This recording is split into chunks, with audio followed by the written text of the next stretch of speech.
No no no నేను పూర్తిగా బయటే ఉండే. నేను సిబిఐలో నేను దాదాపు 12 సార్లు నన్ను వివిధ సందర్భాల్లో విచారణకు పిలిచింది. పోయిన ప్రతిసారి I made it very clear.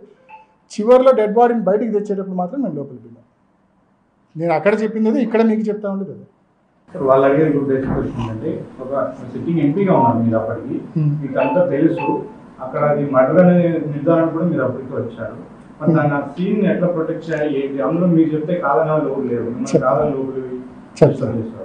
Erra Gangi Reddy how close is to వివేకం ప్రధాన అనేది నేను చెప్పాల్సిన పని. అంటే మేమందరికంటే కూడా Erra Gangi Reddy is quiet close to వివేకం ప్రధాన. రెండోది నేను చెప్పాలనుకుంది ఏంటంటే, ఈ హార్ట్ అటాక్ థియరీ గురించి మీరు ఇండైరెక్ట్గా నన్ను అడుగుతున్నారు. నేను చెప్పాలనుకుంది ఏంటంటే, అది మా స్టేట్మెంట్. హార్ట్ అటాక్ థియరీ మా దగ్గర నుంచి రాలేదండి పొరపాటున కూడా. ఇన్ఫ్యాక్ట్ సునీతక్క సిబిఐ చాలా మందితో తప్పుడు సాక్ష్యాలు చెప్పడానికి ట్రై చేసినారు. చివరికి వాళ్ళ ఇంట్లో పనిచేసే లక్ష్మీదేవో, వాళ్ళ దగ్గర ఉండే ఎర్రంరెడ్డిపల్లె జగదీష్ రెడ్డో, లేదా వాళ్ళ ఇంట్లో పనిచేసే లక్ష్మీదేవి కొడుకో ఇట్టటి వాళ్ళతో, ఇంట్లో పనిచేసే వాళ్ళతో తప్పుడు వాంగ్మూలాలు ఇప్పించగలిగినారేమో కానీ, లేకుంటే వాళ్ళ ఇన్ఫ్లుయెన్స్కి గురైన వాళ్ళతో తప్పుడు వాంగ్మూలాలు ఇప్పించగలిగినారేమో కానీ, వాస్తవంగా అయితే చాలా మందితో తప్పుడు వాంగ్మూలాలు, ఈ శశికళ అండ్ కో ఉన్నారు కదా నలుగురు, వాళ్ళతో సిబిఐ తప్పుడు వాంగ్మూలాలు తీసుకునే ప్రయత్నం చేసింది. వాళ్ళని పిలిచి, అవినాష్ రెడ్డి మీరు గేట్ దగ్గర నిలబడుకుంటే వివేకం సార్ హార్ట్ అటాక్ చనిపోయినట్టు చెప్పమని వాళ్ళు ఇన్ఫ్లుయెన్స్ చేసినారు, ప్రెజర్ పెట్టినారు వాళ్ళను, శశికళ అక్క వాళ్ళను, గేట్ దగ్గర ఉన్న వాళ్ళను. బట్ ఆయన మాకు అట్లా చెప్పలే, మేము చెప్పము అని. ఇంకొక వ్యక్తి గేట్ దగ్గర హిమకుంట్ల వాసి, నేను సిబిఐలో పేరు కూడా చెప్పిన, ఆ వ్యక్తి గేట్ దగ్గర కొంచెం గట్టిగా మాట్లాడి లోపల పోతాడు. నేను ఆ వ్యక్తి పేరు కూడా సిబిఐలో చెప్పిన. ఆ వ్యక్తి ఇంటికి సునీతక్క రాజశేఖర్ 2 సార్లు పోయినారు. అన్న నువ్వు మా నాన్నకు బాగా, హిమకుంట్ల గ్రామవాసి, అన్న నువ్వు మా నాన్నకు మంచి శిష్యుడివి, నువ్వు మా నాన్న ఈ రకంగా చనిపోయినాడు, నువ్వు సిబిఐ దగ్గర వాంగ్మూలం ఇవ్వాలన్నా అన్నారు. లేదమ్మా నేను ఉన్నట్టు చెప్పమంటే ఎక్కడైనా చెప్తామ్మా, మేము చెప్పినట్టు చెప్పాలా ఆయన మీద ప్రభావితం. ఏంది అంటే అవినాష్ నీకు గుండెపోటు అని చెప్పినాడని చెప్పాలన్నా నువ్వు అని. ఎందుకు ఇంత తాపత్రయం అవినాష్ మీద ఈ కేసు గుండెపోటుని తోయడానికి? మీకు కావచ్చు, చంద్రబాబు నాయుడు గారికి కావచ్చు, ఏమంత తాపత్రయము? నేను అడుగుతున్నా ఒకటి సింపుల్గా, ఇది ఇందాక మన ఢిల్లీలో కాన్స్టిట్యూషన్ క్లబ్లో మా అక్క ప్రెస్ మీట్ పెట్టి చెప్పింది. ఏదైనా ఒక కేసు అంట అది వాస్తవమే తను చెప్పింది. ఆ ఇన్సిడెంట్ జరిగిన 1-2 వారాల లోపల ఛేదిస్తేనే ఛేదించినట్టు, ఆలస్యమయ్యే కొద్దీ ఛేదించడం కష్టము అని చెప్పింది. కరెక్టా? మీరు కూడా విన్నారు కదన్నా. మరి అదే మా సునీతక్క, అదే నర్రెడ్డి రాజశేఖర రెడ్డి గారు చనిపోయిన రోజు మార్చి 15, 2019 సిట్కి స్టేట్మెంట్లు ఇచ్చారు. ఏమని ఇచ్చారు తెలుసా?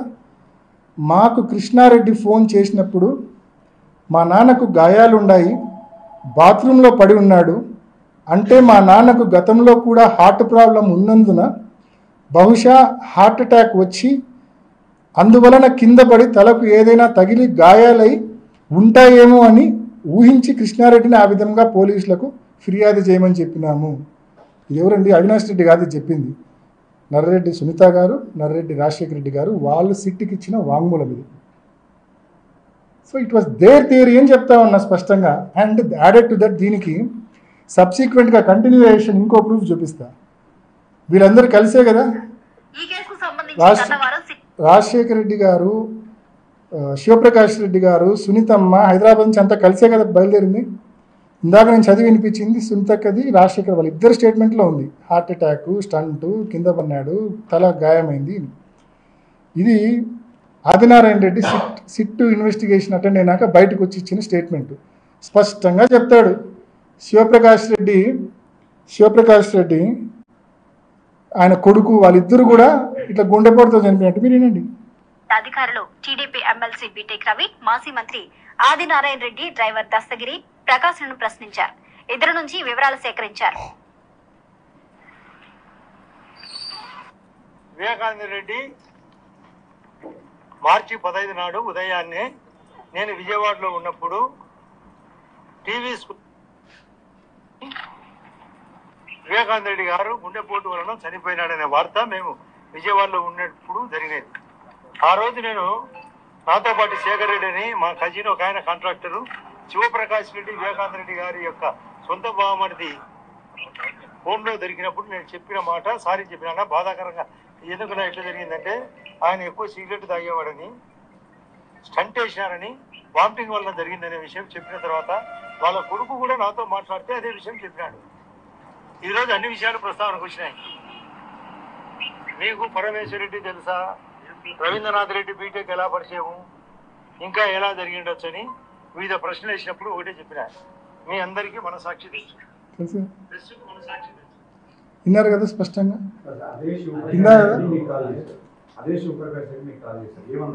నాతో బావ చనిపోయినాడు, అర్జెంటుగా ఇంటికి పో. ఆయన వాంగ్మూలంలో కూడా అదే ఉంది. ఏంది అంకుల్ మీరు మాట్లాడేది అంటే, అవునమ్మా అని కొంచెం వీపింగ్టన్తో మాట్లాడారు. అర్జెంటుగా పోమ్మా, మేము ఊరం లేము. సో ఇమీడియట్గా పోయినాం ఇంటికి. That's what. నేను రీజన్ ఏం చెప్పలేదు. అదే నా వాంగ్మూలంలో ఉంది, అదే తన వాంగ్మూలంలో కూడా ఉంది. మీరు చూస్తే అర్థమవుతుంది. శివప్రకాష్ రెడ్డి నేనే ఫోన్ చేసినాను. నా క్వశ్చన్ కూడా అదేనా, ఇంత జరిగిన తర్వాత, అక్కడ లెటర్ ఉందని తెలిసిన తర్వాత, చంపబడ్డాడని తెలిసిన తర్వాత, డెత్ నోట్ ఉండి చదివిన తర్వాత ఏ రకంగా వాళ్ళు ఈ రకమైన స్టేట్మెంటు సిట్కి ఇచ్చినారనేదే నా ప్రశ్న. ఆ రోజే మర్డర్ అని తెలిసింది వాళ్ళొక్కరికి 100% మర్డర్ అని తెలిసింది. ఆ లెటర్ మూలకంగా వివేకానంద రెడ్డి గారు రాసిన లెటర్ వలన మర్డర్ అని తెలిసింది వాళ్ళొక్కరికి.